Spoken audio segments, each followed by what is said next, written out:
Welcome back to the Alcohol Free Revolution podcast. My name's James Lloyd, And my name is Steve Smith. and we're both alcohol free performance coaches. I've been alcohol free for 4 years and loving life. Right, Steve? Absolutely. Happy 2026. What can I say? Same to you. What a year 2025's been, Oh, eh? I know. Well, God, reflection. It's a time of year for reflection. I'm trying to think back to what was going on for me this time last year. Very What's your different. highlights? What's your highlights of the year? My highlights of the Top three. year. I know this is going to sound like I should be saying this, but I think actually one of the highlights of the year is getting this off the ground. I think it's been the highlight of the year for me. Also, whilst it was a low last year, losing my job was a bit of a low, but actually it's given me the freedom to do something that I really love. And Mm. so it's been a tough year, 2025, but I'm entering 2026 full of hope and yeah, really looking forward to what I'm hoping is going to be a really exciting year ahead. Oh, mate, that's wonderful. There That's you go. that's fantastic. There you go. Should we just sign off at that? That's it. We're done. Thanks very much. See you next week. See you 2027. For So, sure. what I about think. yourself? How was yours? Well, the pod's definitely in there. I mean, I absolutely love doing this, and obviously, we, In we there, but not at the yeah, top. That's no, what you're and saying, obviously, yeah? we didn't really know each other at the start of the year either. We kind of met at the graduation thing with Andy Ramage as part of our course, so we got to know each other quite quick. I remember you sort of saying you sent me that episode where you were on OTI, and Ben on OTI was saying, "Oh, if you start a podcast with somebody, you're going to get to know them pretty quick." And I feel like we've got to know each other pretty quick, so that's definitely been pretty awesome. This was always going to be quite a big year for me because it was my 50th birthday and it was my 20th wedding anniversary. And for both of those things, for our 20th, we went to Finland, which is probably the best place I've ever been. It's absolutely incredible. And it's relevant to booze because that's not a holiday I would have ever done before. We went kind of, it was -25. We were out on snowmobiles and out dog sledding. And I just wouldn't have been interested in that sort of pre booze.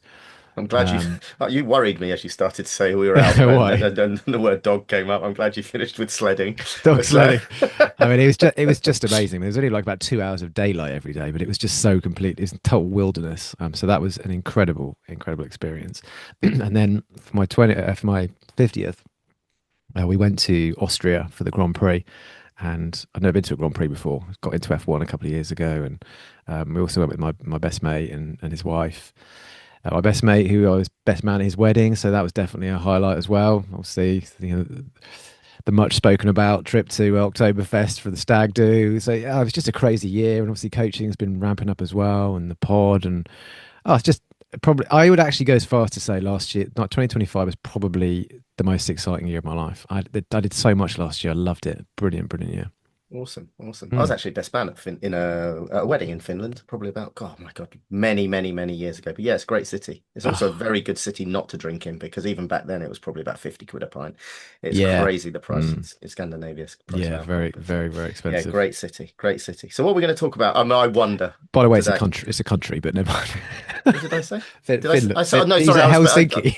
I was in Helsinki. It was Okay. Helsinki. I was in my mind was Helsinki, and my mouth was Finland. And I know Finland is a country. I was in the middle of nowhere. I couldn't even tell you what the name of the Right. place was. It was Okay. just like middle of a lake, frozen lake. But Yeah. yeah, so today's going to be our dry January episode. How exciting is that? Amazing. Can We've you give got people there. some tips and what works and what doesn't? And I've got some dry January research to share that's recently been published by Alcohol Change UK. Love a stat. Yeah, we'll give people some hints and tips on how to make it work for you. Shall I start with my Your spreadsheet? Yeah, go no, for it. so so this year, according to Alcohol Change UK, they are saying that 17.5 million people are going to do it this year, which is up from 15.5 million last year, and that is a third of people. That is pretty crazy. They've also listed what people's top five reasons are for doing dry Jan. So pop quiz. I was quite surprised what number one is, but what do you think they are, Steve? Health initially has to be the first. Positive health Health is choices. not the first one. Health's number two. Money. Health, yeah, money is number one. So people's main motivation is number one is to save money. Number two is to improve health. You want to hazard a guess at any of the other ones? No. Number three's no, I just don't know. Don't Uh, know. I mean, those I would have said health first, but I'm quite surprised that's number two. Number three is to lose Personal weight. development. Oh, Number lose weight. yeah, Okay. lose weight. Yep. And number four, boost mental health and well-being. And number five is to improve fitness. Wow. And you know what? Going alcohol free absolutely does every single one of those Without fail. without fail. Yeah, it's just the benefits are just off the chart. It's strange though actually because certainly with the people I know that we coach, I don't think anyone's ever mentioned save money. It No. comes after they've done it when they suddenly think, Mm, Jesus Christ, I've got all this mm, extra money in my pocket, mm. particularly if they're big wine drinkers. But that tends to be a bit of an afterthought. I don't even really, when I'm kind of speaking about going alcohol free, I don't even really talk about the money side of it. But clearly, that is quite a big thing for a lot of people, and it does add up. Definitely adds up. I tracked it. When I stopped, I tracked it. I didn't keep looking back at it at all.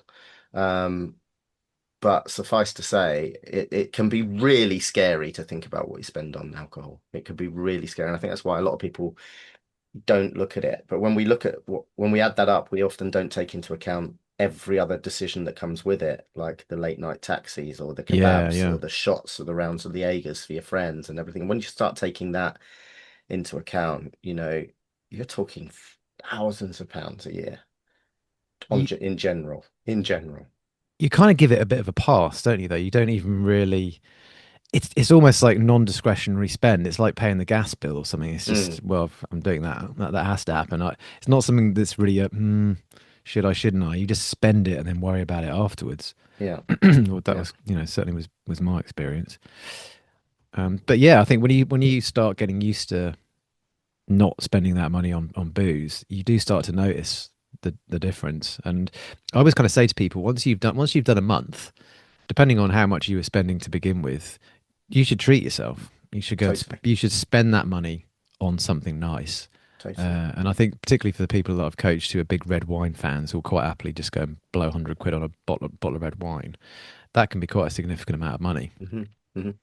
Um, but it's good to do something tangible with it, whether it's, spend it on the kids or whatever you want to do. I mean, for me, I've mentioned it before on this pod. Mine goes on a nice health club and a spa, and that's how I spend a lot of my time, and that's obviously doing my health good, not detracting from it.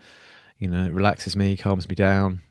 I think you're right. When you can then turn that spend into the polar opposite and do and spend it on something that's actually going to benefit your health as opposed to just, I mean, whatever you want to spend it on is fine because at the end of the day, if you were spending it on drinking, it's great to have that opportunity to enjoy it in other ways. But if you can actually channel it into something that's benefiting your health, then that's huge. That's huge. Where do you say your spare cash that would have gone on booze goes now? Um, race entries. No, That's great. no, That's positive. That's yeah. There's healthy. been some have gone on. Every year I try to do a big race, and normally they don't come cheap, especially if they're overseas. Nice new bike. But the biggest one, actually, I mean, it wasn't solely paid for from not drinking, but I never would have had the money in my bank account to do it without. Is we bought a motorhome for the family, and actually a big chunk of that was probably paid for out of the money I'd saved from drinking. So when we're cruising around Europe or whatever and parked up at the side of the road, it's a lovely feeling to kind of kick back and light the barbecue butt next to a beach and think that actually some of this was paid off from money that would have just Mm, been pissed down the drain at the end of the day. So yeah, mm. yeah, it's lovely. It's a nice feeling. It's a nice feeling, and I don't. People don't just necessarily stop as you can see in the stats that you've got there. The be all and end all is not money, but it's a heck of a little bonus when you look at it. And I think I heard in Craig Beck's um, book, Alcohol Lied to Me. If you were offered a £10,000 salary increase by your boss tomorrow, no strings attached, you'd take it, right? Yeah, yeah, definitely. Yeah, it's a big thing. So I'm just looking through some of this data as well on these reasons. So 52% of people said save money. Over Well, half the people who did dry January was to do with money. 32% was health. I guess it depends to an extent what state, what your background is and stage of life and that kind of thing. But yeah, very interesting. So obviously you're working with a lot of clients at the moment. mhm. What tips are you giving them for dry Jan? I think we've discussed this a few times before. I think dry January most definitely has its place. Absolutely. I think clearly on what you're saying there, it raises awareness. If 17, do you say 17 million people in the 17 and a UK? half. There you go. Are making that conscious decision for some very valid reasons that you're discussing there as well. It's a springboard. I think it's a real springboard, and I think if it raises awareness, then absolutely go for it. Yeah, I think it for me, it's about how you approach it and what you use dry January for. And that's not me saying, hey, make it longer. Don't have to necessarily make it longer. I personally believe that between sort of 60 to 100 days is the best amount of time to take an educated break where you've got a lot of data at the end of it to make an honest decision. Um, but even if you're just doing dry January, if you're approaching it with the right mindset, then it's an absolute no-brainer. And by the right mindset, I mean look at absolutely everything you gain over those 31 days. Take a selfie every day. Weigh yourself every day. Look in the mirror every day. Write down how you're feeling in the morning every day and start to note those changes. And that way you start to build the momentum. Don't look out the window and think, gosh, everybody else is down the pub so having fun and why can't I? Because it's not about that. Yeah, I could not agree more. I think that mindset shift is the most important. I kind of like the term try January rather than dry January. Who came up with that? I don't In know, but I'm not going to pretend it was me, but I've no. heard it somewhere, but I do like it. I think it's a much better framing because even dry sounds like, Mm. yeah, it's got that, I don't know, but try, just try Dry it. January. Yeah, and Mm. approach it with curiosity, I think is the word. Curiosity about what it could be like, not a limiting belief or an existing preconception of it's going to be shit. Yeah. Because it will be if you look at it that way. Mm. It will Mm. be self-fulfilling. You're going to hate it. It's going to be shit if you go into it that mindset. But if you're genuinely curious about how different it could be positively, then you're going to start to notice all those things, and it just makes a tremendous difference. What about in terms of some of the practical tools of what people can actually do along the way? Have you got any thoughts on, what kind of tools do you recommend that clients use? Maybe like something like journaling or something like that. What? Yeah, so just mentioning there, just I think journaling's great. Noting down, like I say, and how you're feeling, and that can even be, visually if it's nice and simple. Like I say, just to take a selfie every morning and just look at the changes that you experience in your skin and your even the glow in your eyes or the how you weighing yourself or even keeping notes of that. But the journaling, I think when I talk to clients about journaling, it's that misconception that we think that it's opening up a leather-bound diary and writing "Dear Diary" Mine every actually day. used to look like Oh, that. did it? Well, I'm sure yours That probably actually did. was mine. Jake. Yeah, but that's kind of good though because It you was want to like the make it "This in. is your life" book for I mean, anyone of that age that it can. wasn't quite that big, but it did have a big like bit of string. It did look like it looked like it was about 2,000 years old. It looked like the Book of the Dead from Evil Dead, but that's kind of nice though because it makes it into like something that's very fancy and Absolutely. And if that is your thing, totally. And I'm not you're making saying me not to sound do like I'm a it. weirdo. You are. But I'm not saying that if I mean if that is your thing and you want to make it something special, absolutely fill your boots. But equally, But if you're some people not are if you're if you're not a not a weirdo. twat, yeah. No, but Oh. yeah, often when I get two different types of response when I talk about journaling. Either, yeah, that's something I really do and I love it, and actually it really helps me. And the other being that I want to run to the hills and it's the last thing in the world I want to do. Similar things to like when meditation, because we a lot of Yeah, people yeah. might go to the thought of sitting in the lotus position, lighting Josh sticks and getting all spiritual. Meditation, what I find is really helpful is on your mobile phone, certainly on an iPhone, you've got a built-in journal app. So it's Face ID protected, so you can have it on your phone. You can just literally pop it open, take a photo, save it on there, and just write a few words down that are just kind of getting it down metaphorically on paper, I suppose. And it's there just for you, just to Mm, reflect on. And I think that getting it out of your head, getting it down onto paper is a really cathartic exercise. Um, and it just reinforces the things I was just talking about there in terms of making sure that you are looking at all the positives. And it's mm, something you can then reflect back on, like week two, if you're having a moment of, God, I'm getting a bit sick and tired of this, actually, opening that, reflecting on it, looking at everything you're gaining there, it can soon help that to kind of energize you and get you through that bit of a lull. Mm. Yeah, I can agree more. I think a couple of other things that I often recommend that um, people look at is a couple of kind of, I guess, mindset sort of tips really is you don't always have to go for perfection. It's more about progress. Because I think what tends to happen with a lot of people is they'll get to 10 days or 2 weeks or however long it may be. And then life happens and shit happens and, they end up having a beer and then, or a glass of wine and they're kind of, ugh, well, it's off now. And then they go back to normal.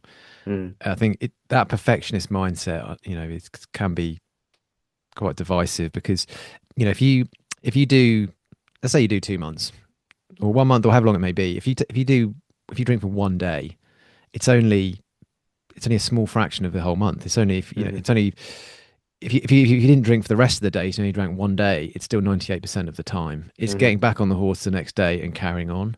Yeah, It doesn't have to be, 98% is an amazing result in any other kind of context.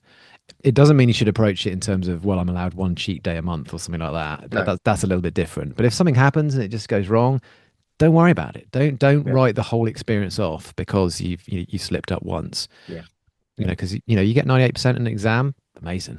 yeah, exactly. You're in What the else top. would you? Yeah, exactly. So I think that's really really important. And sometimes if you actually get towards the end of dry January, and you decide you are going to have a drink again, like you said, be extremely mindful of what is happening when you're doing it. So you've got that comparison. One of the things I think that really stops people going alcohol free for good, which isn't necessarily the objective. Not everybody has to do that. Is not really having taken a break in the past before. So if you're so like me, and I think it was the same for you, I hadn't taken more than a week off for like 25 years until I was 40. And if you don't have that comparison of having done a month before and knowing what it's like, you really don't know how much different it's going to be.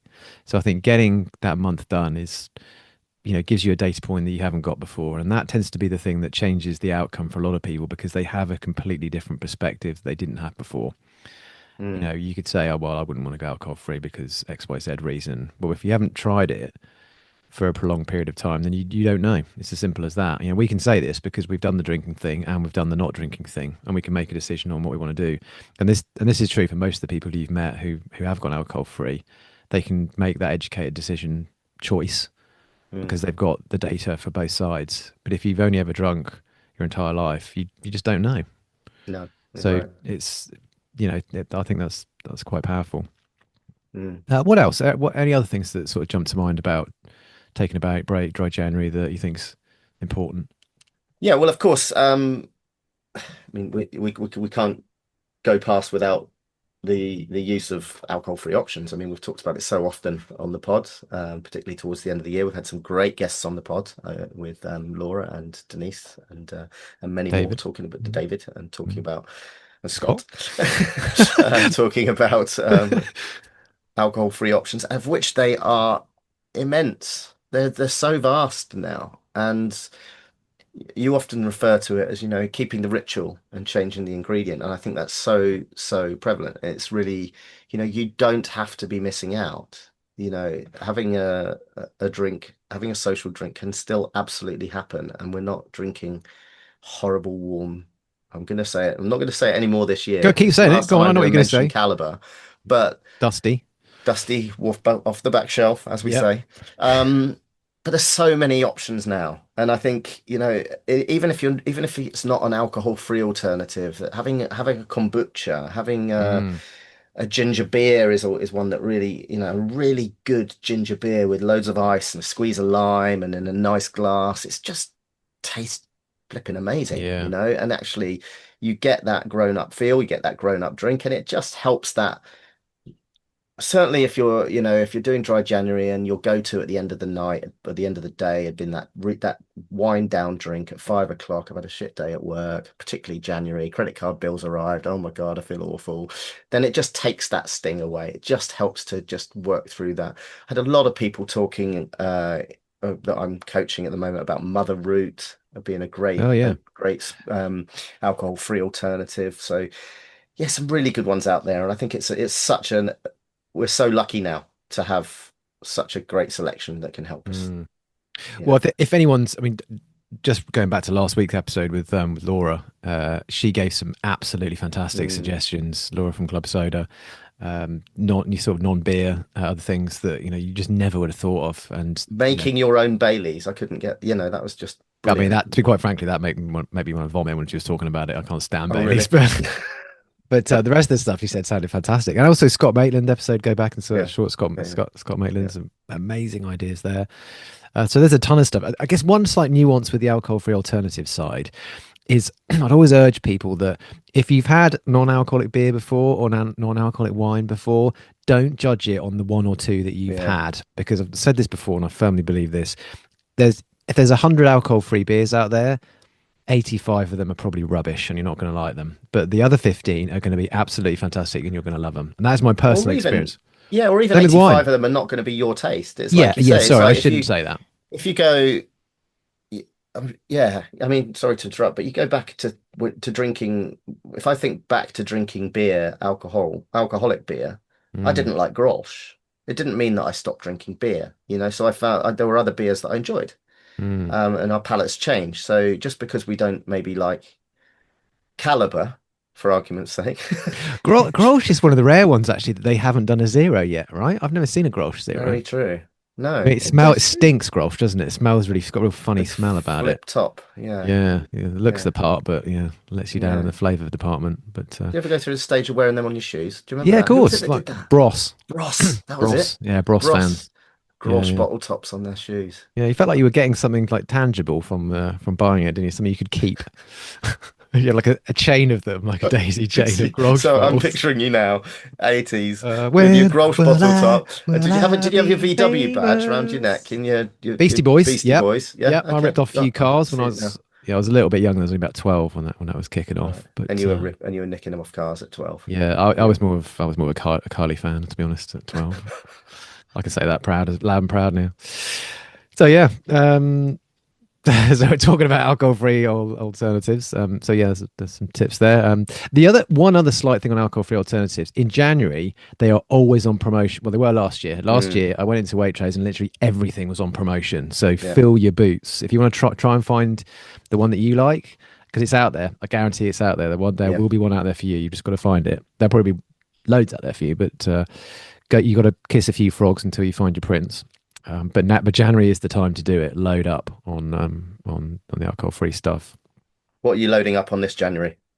Well, mine's more of a collection that I've kind of been curating over the years, I think. So like I say, I've got about 15 beers. I'm a beer drinker. I'm not a big fan of wine or spirits. Never have been.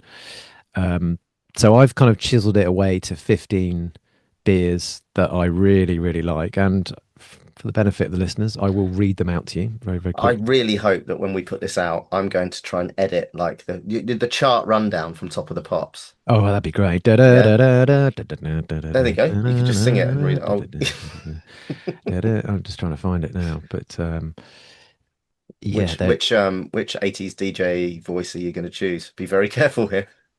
we've already done that one before, haven't we? And so these are my 5-star alcohol-free beers, and these are in no particular order, but these are the ones that have come to the top of the pile for me. So Stella, really like Stella. You can get Stella for less than a pound a bottle, bargain. I think they do 24 of them for 18 quid on Amazon.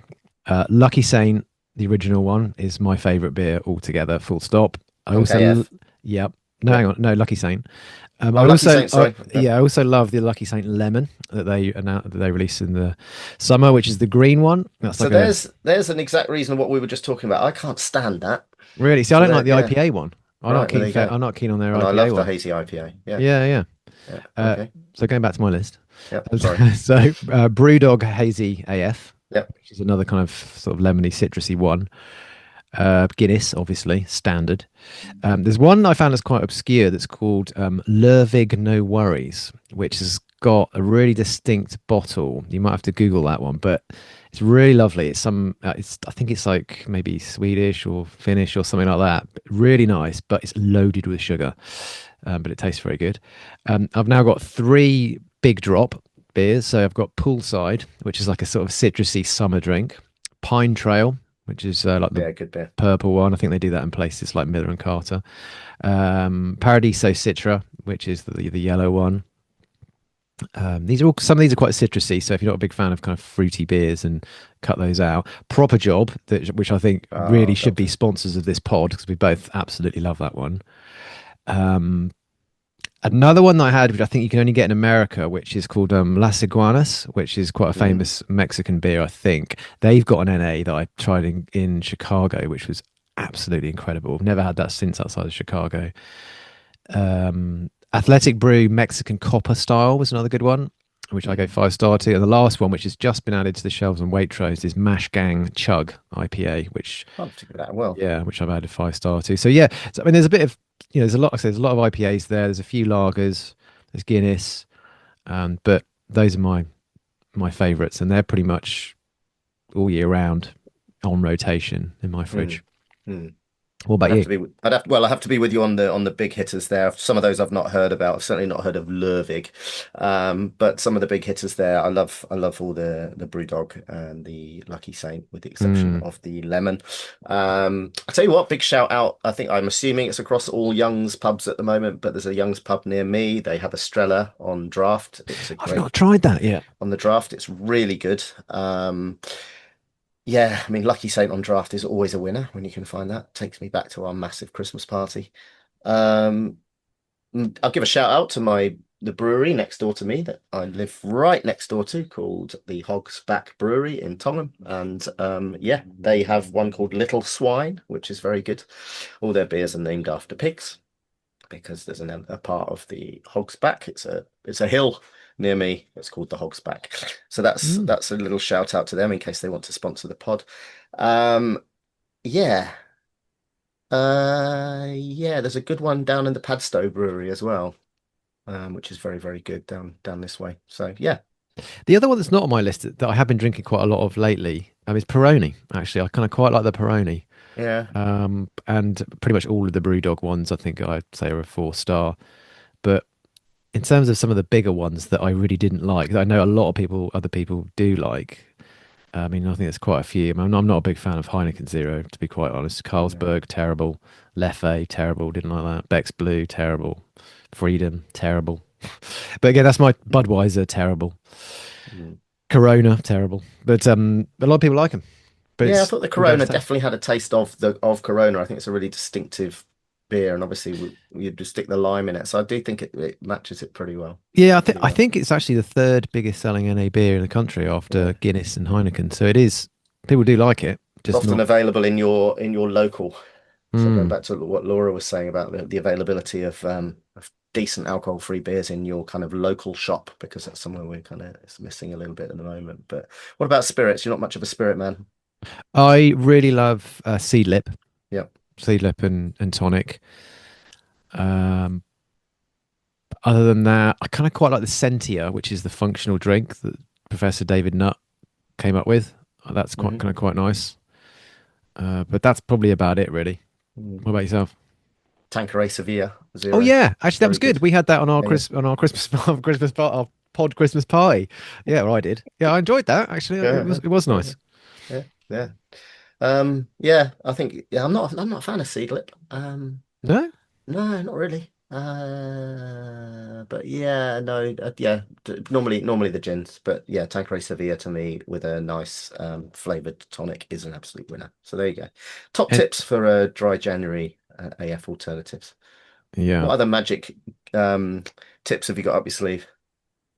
Well, the other one, which this is going to be a shameless plug, but it's 100% true, is being around other people. So Mm, community, I think, is super, super important. And that's the whole point of this podcast. It's the whole point of the Alcohol Free Revolution community, which we meet every Monday. We have a Zoom call, get together with people who are going alcohol free, sober curious, taking a break, all of these things, because being around people who are already doing what you're trying to achieve makes an enormous difference. huge. Because even during dry January, it still can feel quite isolating because Mm, I'm sure you'll echo this, Steve, but one of the most common problems that people have is everyone's going to laugh at me at the pub, everyone's going to give me a hard time, all my friends are going to be like, what, you're not drinking, and and all that kind of thing, which is true for some people, but a lot of the time is in our own heads and it doesn't play out the way you think it's going to play out. The fact that the Mm, numbers say that 1 in 3 people are doing dry January says quite clearly there that people do have an awareness of taking a break from alcohol and the need for it. But being around other people and sharing tips, I think, as particularly as Brits, it feels a little bit uncomfortable to get in a room with a load of people you don't really know and talk about your drinking habits. mm, But when you actually when you actually do it, it's not what you think it is. And sorry to ramble on. One of the things I always make a point of is what we're describing in terms of the alcohol free revolution community. It is not an AA meeting. It's not mm, people getting in a room and talking about how their lives collapsed. It's that there's a place for that, absolutely. And people who do have a severe alcohol dependency absolutely need help. But this is not what we're talking about. It's middle lane drinkers, people who just want to change their habits a bit. You know, getting together, celebrating the wins, talking about all the great things that come with taking a break from alcohol, and that's what this community space is all about. And that is so powerful and empowering. absolutely. Absolutely. One last thing I think in terms of dry January from me is, I think in terms of it's positioned perfectly in the year. And I know I've given it a hard rap in the past by saying that January is a pretty miserable time of year with the big credit card bills and not the greatest of weather and everything else. But let's remember it is at the beginning of the year. So it's an absolute, if approached the right way, it's the perfect way to really make some positive change in your life for the Mm, next 12 months ahead if you look at it as a springboard. And that's not to say, I'm not sitting here and saying everybody has to go alcohol free. I'm not. We never have. It's not about that. I think we're quite clear and that for me, try January, try February, and maybe try March, and we'll see how you're feeling by March and make that decision then. And I think I've yet to meet anyone that takes a 90-day break that's ever regretted it. I've not met one person. yeah, I think you said it on a previous pod before, and it's so true. If you look at it in terms of a percentage of your life, it's Hmm. a tiny amount of time. I mean, there's a famous book called 4,000 Weeks, which Yeah. is awesome. And if you look at it in those kind of terms, it's a tiny. Even if I looked at it for me personally, and it'll be the same for you. If you're 50, and let's say you live to 90, if you take, oh God, I'm gonna get the maths wrong now. If you take 3 months off, well, no, if you take 6 months off, that's 1% of the time. And imagine you can completely change the direction and the course of your life for the positive if you were just to take 3 to 6 months off. Yeah. So, I mean, going back to what you're saying there, so for the 4,000 weeks is based on the fact that the average human's got 4,000 weeks on the planet, right? Yeah, yeah, yeah. So, if you were to take 12 weeks and divide that by 4,000, and of course, I'm not using a calculator. This is just done in my head. Wow. That's zero point zero Who zero needs three AI? We've got you, Steve. 0.003% of your life to Yeah. potentially change it. And one of the other things we talk about so much as well, because it's so true, is this, alcohol is a keystone habit. It is the big domino. It's not just alcohol in isolation. It is the knock-on effect it has on all of these other things in your life. A Mhm. keystone habit is something that cascades. It affects other systems in your life. It affects your exercise. It affects your mental health. It affects your diet. It affects how you show up for your family and how present you are with your friends. Cash, money. I mean, money is important to people. It would seem. So all of these things, alcohol impacts directly. And when you take the alcohol away, all of these other things benefit. Mm, So it's mm. never just about alcohol in itself. And if you're thinking, yeah, but I like a glass of wine with my dinner, or I like a beer after work, that's fine. You can have that. But think about all of these other things that you're Yeah, compromising as a result of that, and yeah. how they can grow and how they can flourish in your life if you just take away that one thing. What's that famous phrase that we See, I have? was just going to say this. I think it was Daniel Avenor in episode 25. I'm pretty sure it was that said, "We give up everything for this one thing, yet we give up one thing and get everything back." Yeah. I just think that's so poignant. That's so true. Yeah. He didn't pen that, by the way. I've heard it before, but it is But brilliant. it It's was the first time really I true. heard it, Is it so right? I'm gonna give him credit for that. Yeah, it's great. I heard another one. I was reading, so you probably heard of the book Atomic Habits, which is a fantastic book. I'd recommend. I'm sure most people have read it anyway. But I was listening to an interview um, with James Clear, who's the author. He was on Diary of a CEO recently, and he said, Is that another podcast? Not heard of it. What? You had me there. It can't be as big as us, is it? I Has was it got, going have to they say, got well, many listeners? see if we can get Stephen Bartlett on, see if we can get a piece of his 70 million downloads a month. I mean, Christ alive, how do you do that? Um, but he was so James Clear said, whatever you are now, when you look at yourself right now, you are the product of your habits. Yeah. Same for you, same for me, same for everybody. You are what you are because of your habits. So whatever you want to be in for 10 years, 20 years, 30 years, 40 years, are the habits that you're doing now, day in, day out, in alignment with what you want to be in the future? Because what you're Mm, doing now is what you will be in the yeah. future. And let that your habits now have to reflect what you want to be. If you've got a different view of how you want to be in 20 years' time, you have to course correct in terms of your habits because they that's the trajectory that you are on. And I just think Amazing. that is so true and so powerful. It If really you is, isn't it? It if you're really putting is. it off, if you think, yeah, but I don't want to be drinking 50 units of alcohol a week in 20 years, well, when are you going to do something about it? Because it's not going to change unless you do something about it. Exactly. So, That sounds like a pretty good place to wrap up. yeah. I mean, I think probably the last thing to say is, if we're putting this episode out on the 5th of January. And if you're already struggling with dry January or think it's going to be a challenge, get in touch, drop us a note. We're both coaches. We're here to help. Steve, where can people find out a bit more about you?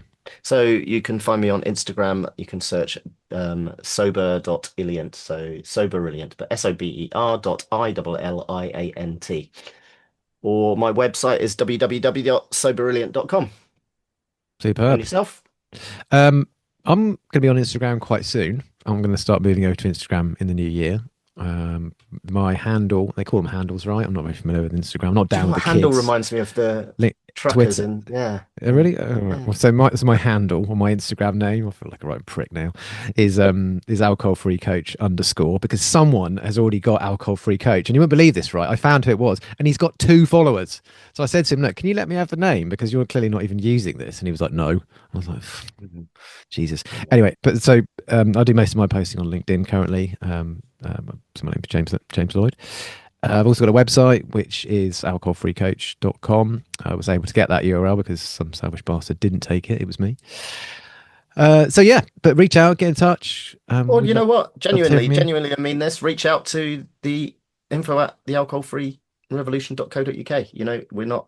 We're more than happy to chat through. You may sit and listen to James and think, you know what, I'd like to be coached by James or coached by Steve. There's no competition here. We'd just love to hear from you. If we can help out, if the community can help out in any way, just jump on board and we'd love to help you on your I adventure. don't.